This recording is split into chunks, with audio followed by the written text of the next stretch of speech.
Hello everyone and welcome to another edition of What's on My Desk, and today I'm going to go back to showing you guys some of those fuck you pieces that I tend to show on the show after the intro.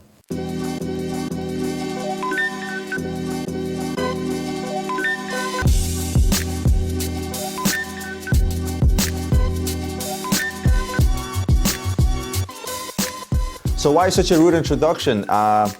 From time to time, and oftentimes, I tend to show you guys things that are sensational, absolutely incredible from a horological perspective, and often from a price perspective. Most of the responses I get, I can't really afford this. Why don't you just come down to earth and show us some other things? And I have, and I hope you guys have seen it over the last few episodes of What's on My Desk, that I do try to show a variety. I've shown watches that are as cheap as $500 and as expensive as $1 million.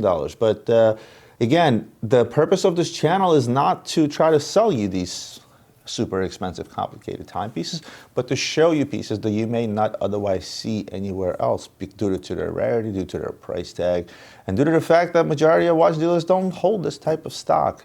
What did I bring with me? Well, I'm going to start with the new Royal Oak Tourbillon. And you're going to say, wait a minute, Roman, you ought to show us a Royal Oak 41mm Tourbillon. Well, you did not see the newest one, and that is the ceramic.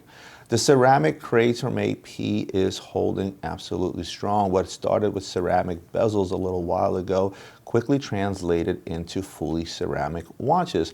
Probably the most notable one is the ceramic Perpetual, right? And now they came out with the ceramic skeleton Perpetual. Again, both pieces trading over list. The ceramic Perpetual came out at a list price of around $90,000. It's still trading at $125,000 to $135,000, depending on condition. And the new skeleton Perpetual, I think they came out of the gate retailing for about $160,000. Right now, the market price on it is $220,000, and good luck finding one. Case in point with this watch, they made a limited edition, boutique only, as you can imagine, for this Royal Oak Tourbillon 41mm full ceramic. Retail price, I believe, is around $158,000 and change, and the market price on them today is around $175,000 if you can find them, because they only made 100 of them. Same aesthetics of every other ceramic watch, supposedly non-scratchable, right? The whole idea about ceramic parts on watches, such as bezels, is the fact that they don't scratch, but I'm not going to be the one to do this with this watch against the payment or sandpaper to see what happens. If you guys feel like doing it, feel free to buy one of these and let me know how it goes, but I won't be the one testing that particular theory out. Beautiful watch in all black, but it's not just the fact that it's all black, it's the fact that it's all black and it's shiny. And I apologize in advance, I'm not going to untape it, I'm going to leave it sealed as is because it's a brand new watch. But you can see, as I turn the watch, the shine that ceramic gives off. I love the fact that they kept a black dial, sort of making it an all black watch, and how the hour markers, the hands, and the tourbillon cage pop amidst all the black that's surrounding, obviously along with the screws of the bezel. Unmistakably still a Royal Oak, a hell of a looking Royal Oak, and look at the beautiful tourbillon at work. Manual wine exhibition back to show off the beautiful movement. Overall, aesthetically an A+. And I guess it would be good to compare this to the previous Royal Oak. Well, guess what? I happen to have one. sensational. So here's its stainless steel counterpart. This is a watch I've actually been wearing for a little bit. And honestly, I can't tell you that I like the black ceramic over the stainless steel with the blue dial. I love them both. This is just something that is different. Note the differences in the dials. This is sort of that explosive sunburst dial versus the regular Royal Oak dial that you guys are used to seeing. Of course, a bit of a price difference. This one that we have, it's pre-owned, trades around $100,000 to $105,000. And like I said, this guy is still going to demand an over retail price tag. And it's going to stay that way. They only made 100 of these, and they're really, really hard to find. So same exact watch, obviously a big difference in price due to the popularity of ceramic. Audemars Piguet quickly recognized popularity when they first came out with the Perpetual fully ceramic, and they continued on. They're gonna continue on that wagon until it becomes not so popular. But so far, there hasn't been a single ceramic piece that they have released that hasn't been hot, this tourbillon included. Moving right along to something completely different. In the world of ladies' watches, majority of the most expensive watches are not those that are complicated. It's those that are blingy, those that are shiny, those that have a lot of diamonds in it, and not just diamonds, but baguette diamonds. Case in point with this Piaget. Piaget has always been known for their high jewelry line. Much like Vacheron made their collar lines, Piaget also makes their tuxedo line. Piaget makes their protocol line in a high jewelry, which is all baguettes. And this is the case in point with this watch. Now, I'm going to say this is actually a conservative watch. And you're going to say, really, Roman, this is a conservative watch? It's just a big block of diamonds, right? Well, the reason I'm going to say it's a conservative watch is because of the way this watch is actually made. From afar, it looks like a diamond bracelet, right? And because of the way the baguette diamonds are set across the bracelet so evenly and so cleanly, it doesn't really jump out at you as much as some of the other pieces that some of these high jewelry lines make, and not just from Piaget. Oftentimes you'll see round diamonds, bigger diamonds, smaller diamonds, different color diamonds. What this does is almost blends into one piece, downplaying the fact that you have these beautiful set baguette diamonds throughout the entire bracelet, on the sides of the case, even the circle in the dial. So this is sort of the conservative end of a high-end jewelry piece where, yes, it makes the point across, but it's not really as loud as some of the other pieces. I showed you guys a Harry Winston, if you remember. Now that watch jumps out at you. And simply due to the fact that it's various size diamonds, different cut diamonds, the way the watch is designed, this is a very clean line design watch, and I'll show you from the side so you see what I mean. Sort of almost like a bracelet, if you see what I mean. Not sure about the diamonds in the back of the case. I think that's just a little extra and unnecessary, but nevertheless, they did it anyway. Not sure what that's for. Retail price, $830,000. That's right, this is an $830,000 watch. And people always ask me this, do people actually go into boutiques and pay full retail for pieces like that? As dumb as it sounds, people still do. We'll take it! There are still people out there that could care less for a great market watch dealer like myself, who could probably deliver this watch to you at about half price brand new, and they will still go into the boutique, pay full retail just because this is what they choose to do. But as you can imagine, those that are buying these type of pieces for $830,000, whether this watch is $800,000 or $400,000, probably doesn't make much of a difference to me. It sounds stupid. Money is money, no matter how rich you are. But there are still people out there that will walk into a boutique and buy this piece at that type of price, and then when they go to trade it into a guy like me at a later time, wonder why they lost more than half the value on something like this. Again, ladies' watch, diamond watch, very expensive watch. 3 big X's that will affect resale value of a timepiece like this. Nevertheless, timeless classic design, gorgeous watch.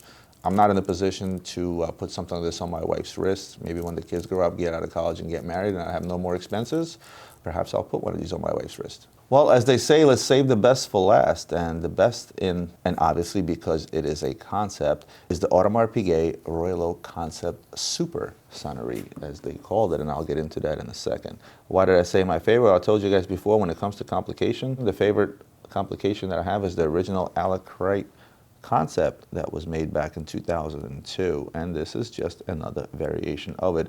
And what a variation it is. It's a tourbillon minute repeater super sonnerie chronograph. Now, why is it the super sonnerie? Well, the reason it's a super sonnerie because the whole emphasis while making this watch from AP was the emphasis on quality of sound. If you remember, if you go back to an episode where I did in the Battle of the Minute Repeaters, every time I set up a minute repeater, you heard that sort of a buzzing sound, right? And that comes from the part of the watch called the governor, which is in constant operation while the watch is chiming. Now, that doesn't mean they got rid of the governor of this watch, but when you set the minute repeater off, the governor runs almost silent. Let's not talk about it, let's hear it.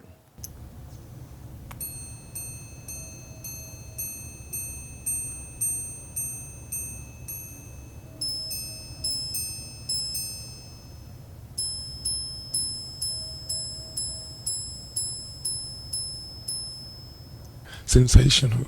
Would music to my ears be too cliche to say? Well, it is definitely music to my ears when it comes to this particular watch. What are some of the things that AP did to make this watch sound so wonderful? They actually had a whole study program back in mid-2000s with EPFL, which is École Polytechnique Fédérale de Lausanne. I'm sure I just mangled that pronunciation altogether. They invested heavily into sound measuring facilities. And one of the biggest challenges for this particular watch was to overcome sound diffusion caused by, you know, humongous case, right? I mean, this is a humongous watch, right? And the concept case will diffuse the sound no matter what you do. Also wanted to have this watch be water resistant, which this watch, considering the changes in design, is pretty impressive. It's still water resistant up to 20 meters, which is what, about 60 feet, which is not bad at all. They spent time consulting with this esteemed academic of Geneva Conservatory. So they wanted to make sure not only is the sound clear, but it's also pleasant to the ear. One of the biggest reasons this watch is in titanium is because they figured out that sound will travel with much less resistance consistent through the walls of a titanium watch. 42-hour power reserve, 21,600 VPH, and this watch has 43 jewels and consists of 478 parts. And obviously their own manufacturer, caliber 2937, just to get a little geeky.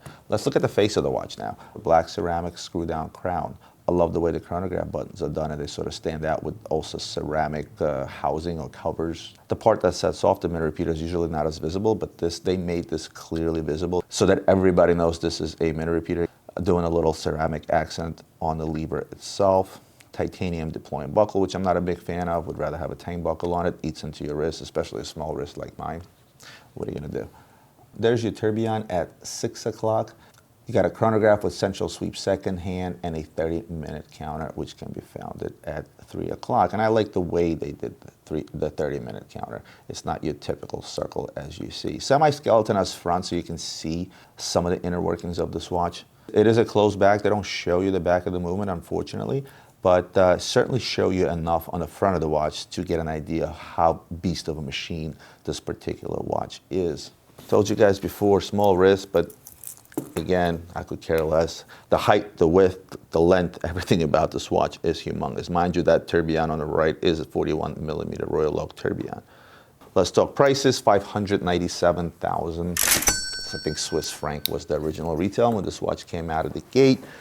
You would think this watch would trade over list. It doesn't. It doesn't discount much, but it still doesn't trade over list. And the reason for that is because it's a very big watch. It's a very expensive watch, and it's tough to get pieces such as these to trade over list. But nevertheless, today you'd be hard pressed to pick up this watch for anything less than around 425 to 450,000, which is not a huge discount.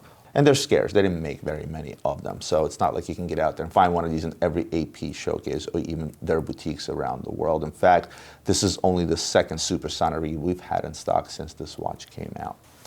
Well, guys, I hope you enjoyed today's episode. Again, this isn't about me showing off you watches, but you've seen plenty of episodes where I've showed tremendously expensive watches, tremendously rare watches. And what this is what it's all about. Whether you can afford to buy one of these or not, it's really irrelevant to me. At the end of the day, this is me sharing some amazing, amazing timepieces with you, my audience, and I love doing it, and I will continue doing it, alongside with timepieces that may be considered more run-of-the-mill. But I've told you before, every single timepiece that comes across my desk is amazing to me in one way or the other, and I don't care if it's a $1,000 watch, a $500,000 watch, or an $800,000 watch. I treat all watches the same. I love all watches, and that's what this channel is all about, love for watches.